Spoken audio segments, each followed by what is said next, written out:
Hey everybody, I'm Jeremy. And I'm Spencer. And we're the Movie Bros.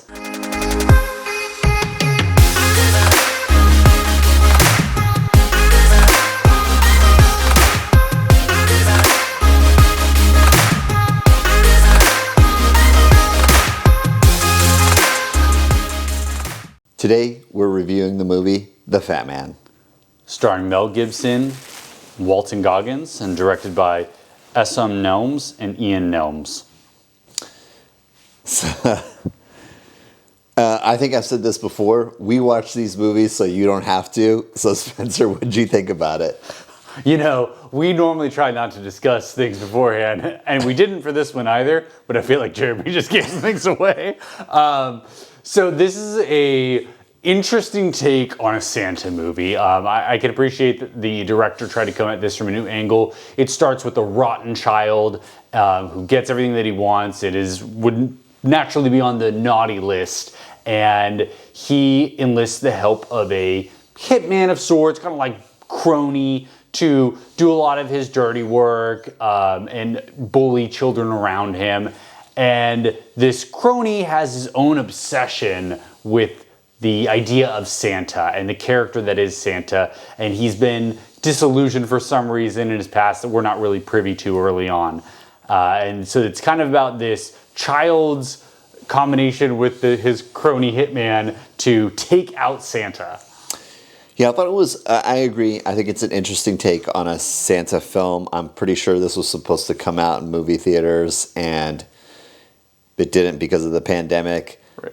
I think it wouldn't have changed my thought on the movie if I saw it during Christmas time or if I saw it at home. I thought, if you don't mind, we can Please. There's no need to sugarcoat this. There's no need. I'm gonna go with a phrase that Spencer uses a lot. This movie was trash.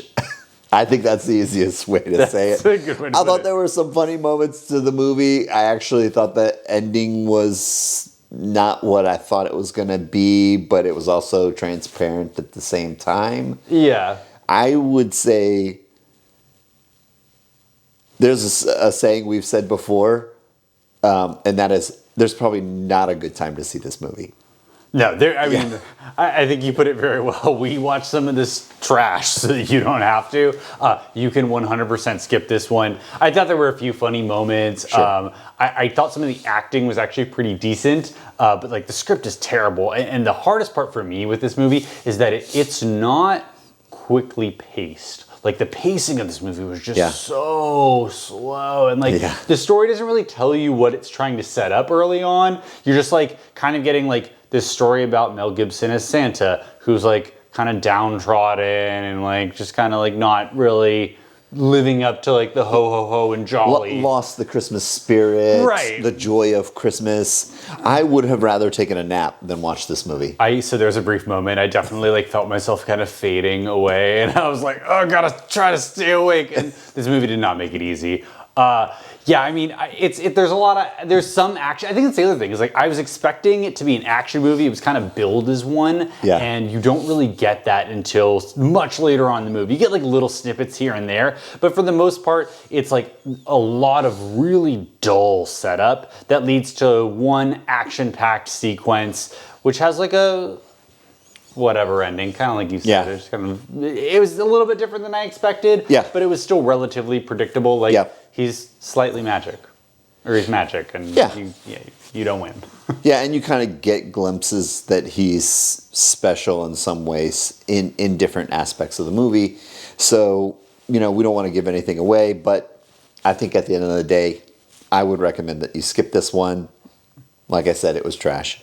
Yeah, there's just not a lot to bring it along. I mean, there's no real soundtrack to speak of, or not one that I could pull out from the movie.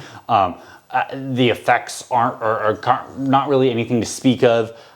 Also, the plot is terrible. I think the movie's pacing is just way too slow. It's also just a little bit too long of a film, which is weird because I think it clocks in around an hour and 40-ish minutes. So it's not that long of a movie, but like it felt like I was watching that for 3 hours. Yeah, absolutely. It was painstakingly long.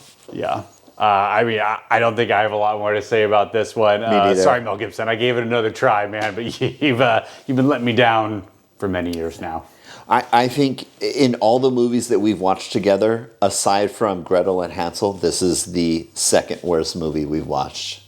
Actually, Gretel and Hansel was actually more visually stunning to watch than this movie, than the FatMan, for sure. And I was more intrigued. Like there was actually like some degree of pacing to the story, but this was just it didn't hard to watch. It didn't need to come out anywhere. I mean, we can blame it on the pandemic. We can blame it on a poor script, but this was not good. Yeah, it was collectively horrible. Yeah.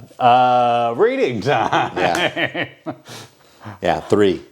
I give this one a 3. No explanation needed. Yeah, probably the lowest ever. I mean, I don't remember what I rated Mulan. I remembered it was really bad because I was just so against it. But I'm gonna give this one a 2.5. Like this is just, it's hot garbage. I mean, there's nothing to like. I wish I had my 2 hours of life back, or my hour and a half of life back. Yeah. Absolutely. Okay, hey, you guys heard it here on the Movie Bros. We'll check you guys out on the next one. If there's a movie you want us to see, make sure you leave it in the comments below. Yeah, and if you want to watch this one just to tell us how bad it is, I would love to revel in someone else's misery for this because it hurt my head. Yeah, bring somebody, share the experience with somebody else. Yes, there you go. That way you can commiserate over the agony that you just lived through. All right, guys, we'll see you on the next one. Movie Bros out.